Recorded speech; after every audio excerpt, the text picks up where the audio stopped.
I think this is the stupidest thing I've ever made, but I hope you guys enjoy it as the pilot to our new YouTube channel.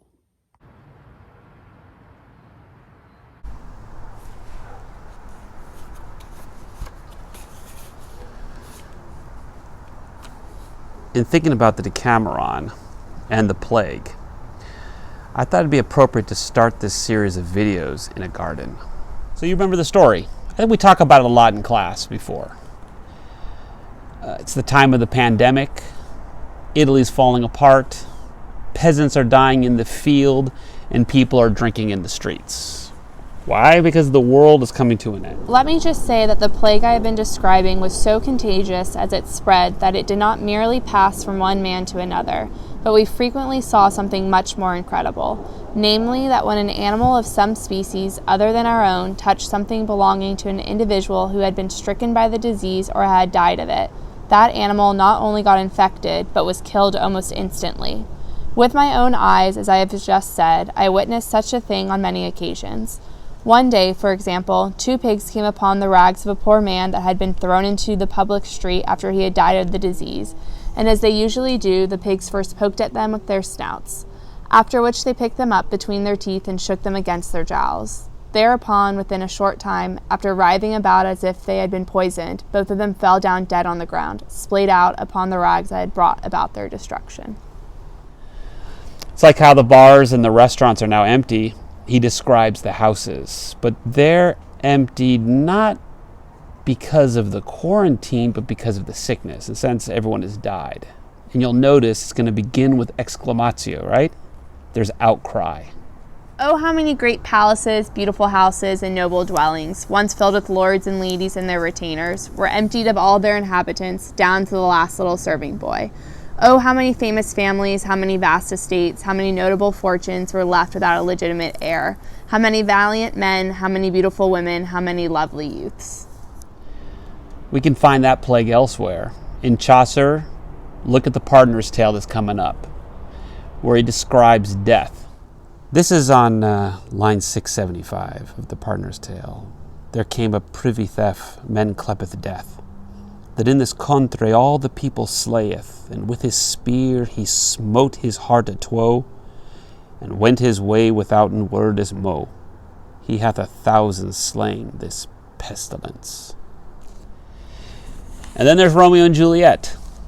Do you remember what ultimately causes the lovers' deaths? Friar Lawrence's plan obviously doesn't work out, but why doesn't it work out? He didn't take into account the plague. Remember this?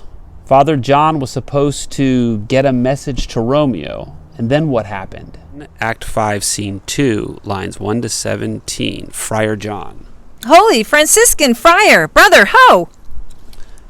Friar Lawrence, this same should be the voice of Friar John, welcome from Mantua.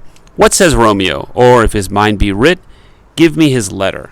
Friar John, going to find a barefoot brother out, one of our order to associate me, here in the city visiting the sick, and finding him, the searchers of the town, suspecting that we both were in a house where the infectious pestilence did reign, sealed up the doors and would not let us forth, so that my speed to Mantua there was stayed.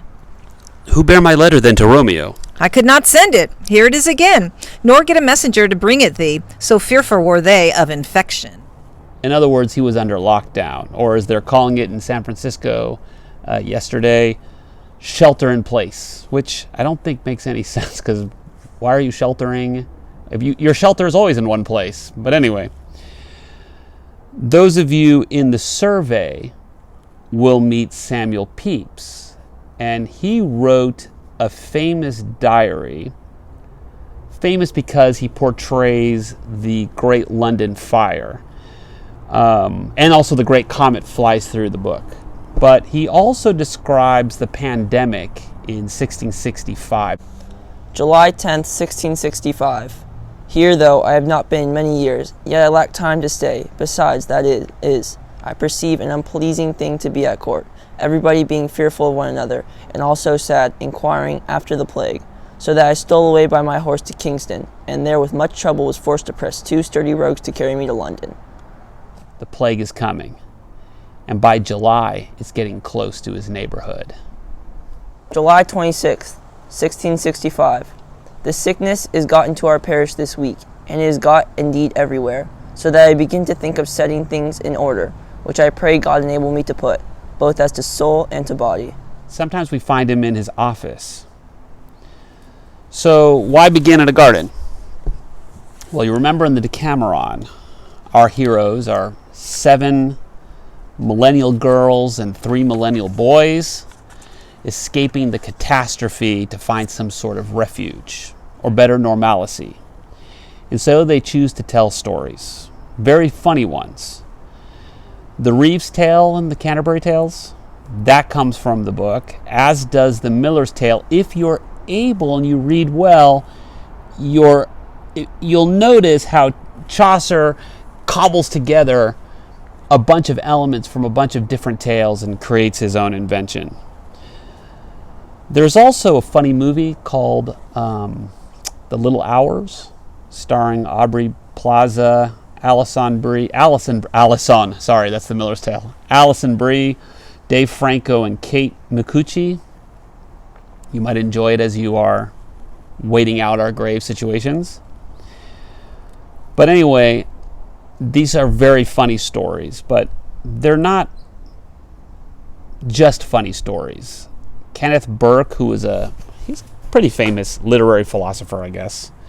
He captured the book best when he wrote in his book on philosophy and the literary form this: I would have the Decameron read not as a series of hilarious stories, but as a series of hilarious stories told during a plague. So the plague is out there on the other side of the walls.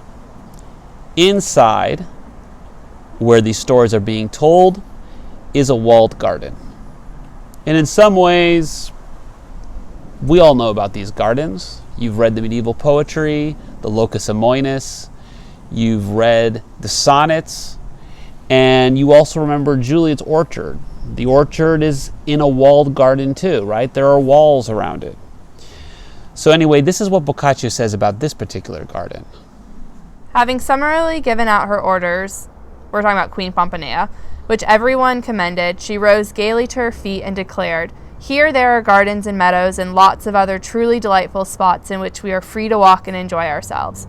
However, at the stroke of tierce, let us all return here so that we can eat while it is still cool." After the merry company was given leave to go by the Queen, the young men and their lovely companions set off on a leisurely walk through one of the gardens, talking of pleasant matters, making lovely garlands out of various types of foliage for one another, and singing songs of love. So the garden as a reprieve is fitting for this new approach to teaching literature in this time of the plague, time of the pestilence. So I thought naturally we should begin in a garden.